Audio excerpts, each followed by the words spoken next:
Marina tinha rotinas fixas. Se levantava cedo para correr, ia para as aulas na universidade, comia no refeitório e estudava na biblioteca à tarde. Assim, era de segunda a sexta, sem pular um único dia. Estudava medicina e isso ocupava grande parte do seu tempo. Não tinha muitos amigos, na verdade, apenas duas, Lúcia e Carmen. Elas se conheceram no colegial e ficaram juntas porque as três eram muito solitárias. Não eram muito populares e vinham de outras partes do país. Então, se tornaram uma família. Nelas, Marina encontrou algo que nunca teve, uma equipe, alguém com quem compartilhar suas alegrias, seus sonhos e também suas preocupações. Em casa, não tinham muito o que compartilhar.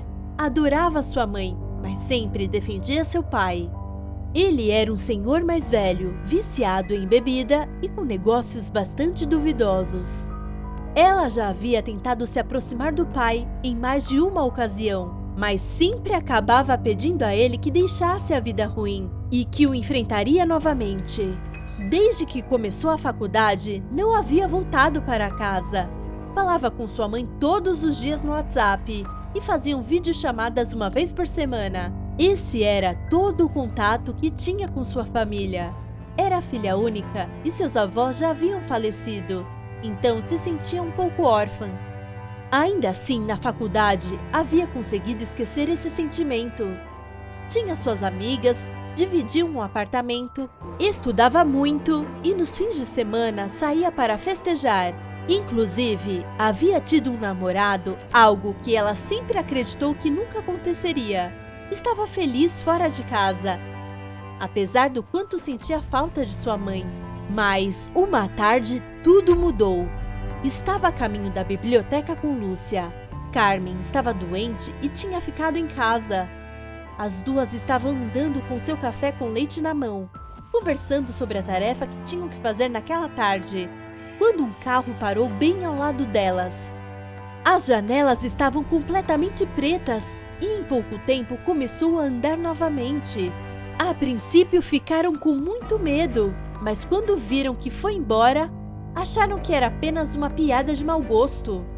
Certamente algum aluno havia pegado emprestado o carro de seus pais e estava assustando as pessoas. No dia seguinte, Marina estava com uma sensação estranha. Sentia como se alguém estivesse observando constantemente. Não contou às amigas. Não quis parecer paranoica e tentou esquecer do assunto, mas não conseguiu. Naquela mesma noite, desceram ao pub para tomar algo. Era sexta-feira e precisavam se desconectar um pouco. Marina já estava há meses fumando, então ela pegou o cigarro e foi até a entrada do local. E então o viu. Um homem de boné preto estava do outro lado da rua, olhando para ela constantemente. Jogou fora o cigarro e voltou a entrar. Disse às amigas que deveriam ir para a casa de táxi, e um homem a estava seguindo e não queria correr riscos. Elas riram e as três foram até a porta ver quem era. Mas o carro já não estava, havia ido embora. Marina se sentiu um pouco boba e lhes pediu desculpas. Continuaram no bar por algumas horas e depois foram para casa. Foram caminhando e não tiveram nenhum tipo de problema. Marina, apesar de tentar se autoconvencer, foi clara sobre o que havia visto. Algo estranho estava acontecendo. No dia seguinte, ligou para sua mãe e perguntou se algo estava acontecendo em casa. Aparentemente, tudo estava normal, não havia nada de novo. Pediu para contar a ela se algo acontecesse e conversaram sobre o tempo e a universidade como sempre. Marina não tinha um grande plano para sábado, mas precisava sair para correr. Essa era sua hora favorita do dia. A corrida a fazia esquecer seus problemas. Colocava seu podcast favorito e os 10 quilômetros pareciam 100 metros. Calçou seu tênis e saiu. Estava muito frio na rua e parecia que estava começando a garoar. Isso não a impediu. Pegou o caminho para o parque e se abstraiu do mundo. Sempre corria por um caminho paralelo ao rio. Haviam poucas pessoas e não era prejudicada pelos vários carrinhos de bebê que encontrava quando corria pela via principal. Estava mais ou menos na metade do caminho quando novamente percebeu que estava sendo observada. Se virou bruscamente e, de fato, a poucos metros de distância, havia um senhor correndo. Pensou que estava obcecada por coisas que não existiam. Mesmo assim, decidiu parar para que o homem seguisse o seu caminho, e assim fez. Isso também a fez retomar seu caminho, mas logo o homem também parou e estava bem atrás dela novamente. Aumentou o volume nos fones de ouvido e tentou se concentrar nisso, mas quando estava chegando à ponte sobre o rio, viu 2 outros homens vindo em sua direção. Desta vez, não teve muito tempo para reagir. Os 3 a agarraram e a colocaram na parte de trás de uma van, que nem sequer tinha visto. Estava escondida, coberta por todas as árvores do local. De um momento para o outro, suas mãos e pés foram amarrados e seus olhos foram vendados com uma fita de cor vermelha. A van estava em alta velocidade e ela se movia de um lado para o outro, sustentada apenas pelas mãos de 2 homens. Seu coração estava disparado tão rápido quanto podia resistir. Pensou que eles fariam de tudo, e então a jogariam em algum lugar onde ninguém a encontraria.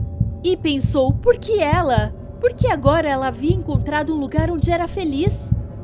Dessa forma, ela também pensou no seu celular. Não sabia se ainda estava agarrado ao seu braço. Estava tão nervosa que não conseguia sentir nada. Não sabia dizer quanto tempo ficou naquela van, mas pareceu uma eternidade.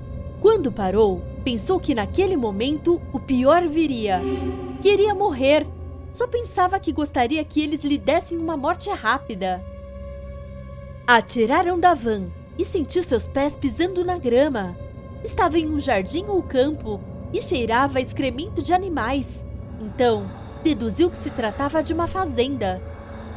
Em seguida, a conduziram por uma escada bastante íngreme e a sentaram em uma cadeira. Estava muito frio ali embaixo, tão frio que seus dentes não paravam de bater. Escutou os homens partirem e fecharem a porta atrás dela. E não entendia nada. Desde que foi sequestrada, nenhuma só palavra, nada. Não entendia o que estavam esperando para fazerem aquelas coisas terríveis que ela já havia imaginado e cortá-la em pedaços. E estava esperando durante horas. O frio estava piorando, então teve como certo que já era noite. Quantas horas estava acorrentada? Não tinha nem ideia, mas estava morrendo de vontade de urinar. Então começou a fazer todos os tipos de som que podia com uma fita adesiva na boca. Mas a escutaram. Uma voz masculina perguntou o que queria, e ela disse que queria ir ao banheiro, mas ele simplesmente riu e disse a ela que teria que fazer nas calças. Essa foi uma humilhação terrível, mas como certamente seria a coisa mais suave que aconteceria, não parecia tão ruim. Ela estava pronta para fazer quando uma mulher entrou na sala. Ela lhe disse que a ajudaria. Isso também a surpreendeu. Por que estavam a tratando assim? Em nenhum momento obteve respostas. Várias pessoas entraram na sala. Ela ainda estava com os olhos vendados, mas podia ouvi-los. Alguém se aproximou dela, que agora tremia de medo, e disse: "Vou desvendar os olhos." E então, tudo se iluminou novamente. Tinha à sua frente 4 pessoas, 2 homens de meia idade, uma mulher muito jovem e um senhor mais velho. O homem mais velho estava sentado, o resto de pé. Foi ele quem falou: "Acho que você não vai entender por que está aqui." Ela só conseguiu mexer a cabeça para os lados. Estava com tanto medo que nem conseguia falar. "O culpado é o seu pai", escutou. E então seu mundo desmoronou. Novamente seu pai interferindo em sua vida. Novamente sua vida anterior consumindo a atual. Lágrimas escorreram por seu rosto sem que pudesse perceber. E o homem continuou: "Ele matou um de nós e nos deve muito dinheiro. Não queremos machucá-lo, mas se ele não obedecer, já sabe como funciona o negócio." Sua vida estava nas mãos de criminosos, incluindo seu pai. Eles estavam pedindo uma grande quantia em dinheiro. Não sabia se seu pai conseguiria ou não, mas certamente não colocaria a mão no fogo por ele. O que veio depois foi uma videochamada horrível. Colocaram uma câmera na frente dela e do outro lado seus pais apareceram. Sua mãe mal conseguia segurar a respiração. Estava absolutamente arrasada. Seu pai, muito sério, não dizia nada. Ele estava acostumado com esses tipos de situações, mas nunca com a filha amarrada e ameaçada. Lhe disseram que se não pagasse, eles a matariam. E então lhe deram um soco. O punho da mulher ecoou em seu cérebro, como se tivesse batido contra um caminhão. E estava claro que era um aviso de que eles estavam falando sério. Deram ao seu pai 24 horas para fazer a transferência com um acordo. Após a conversa, a mulher a ajudou a se levantar e a deitar em uma espécie de colchão no chão. Estava com muito medo, mas eles simplesmente se foram e a deixaram lá. Aquela noite foi eterna. Estava com tanto frio que não conseguia nem pensar com clareza. Não conseguiu dormir absolutamente nada. Apenas uma memória continuava voltando à sua mente. Ela e suas duas amigas na sala de estar da casa que compartilhavam. Era tão feliz ali, porque tudo havia dado errado. Não conseguia parar de chorar até que seus olhos parassem de produzir lágrimas. E com os primeiros raios de sol, a porta se abriu novamente. Seu pai ainda tinha o prazo de 12 horas restantes, mas para lembrá-lo, queriam lhe enviar um aviso. A mulher pegou uma máquina de barbear e cortou seus longos cabelos. Depois, com uma navalha, fez um corte na palma da mão. Queriam enviar a ele seu cabelo e seu sangue. A porta voltou a se fechar. Naquele momento, Marina estava completamente em choque. Não tinha cabelo. Passou a mão ensanguentada na cabeça e não havia nada, apenas restos. E a tristeza a invadiu novamente. E se seu pai não conseguisse o dinheiro? Esse seria seu último dia de vida? Tinha tantos sonhos que lhe deu raiva. As horas seguintes foram ainda piores. Estava um dia sem comer, estava exausta por não conseguir dormir e muito nervosa com o que iria acontecer. Por um momento, pensou que ficaria totalmente louca antes que o prazo acabasse.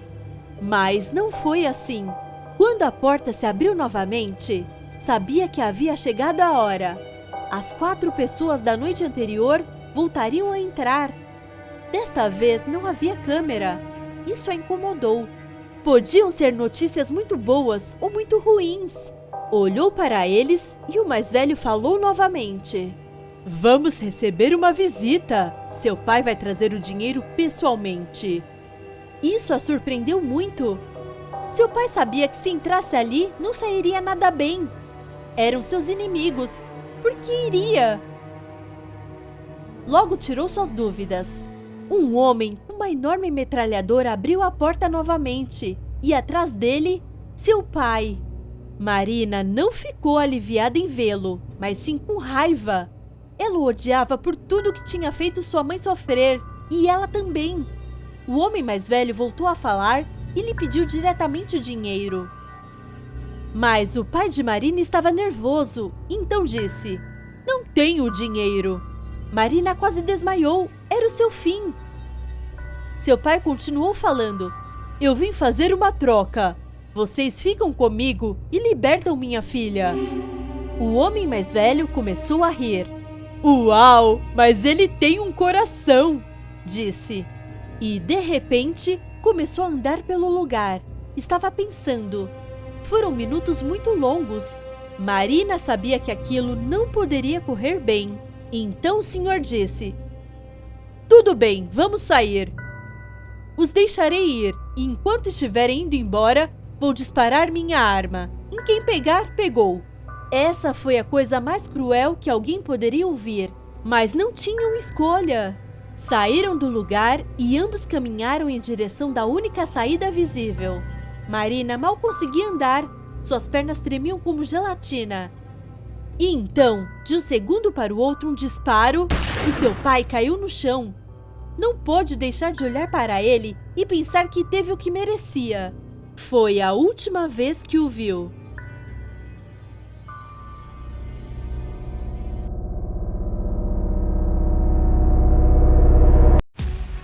Não se esqueça de se inscrever e deixar o seu like se você curtiu. Até o próximo vídeo!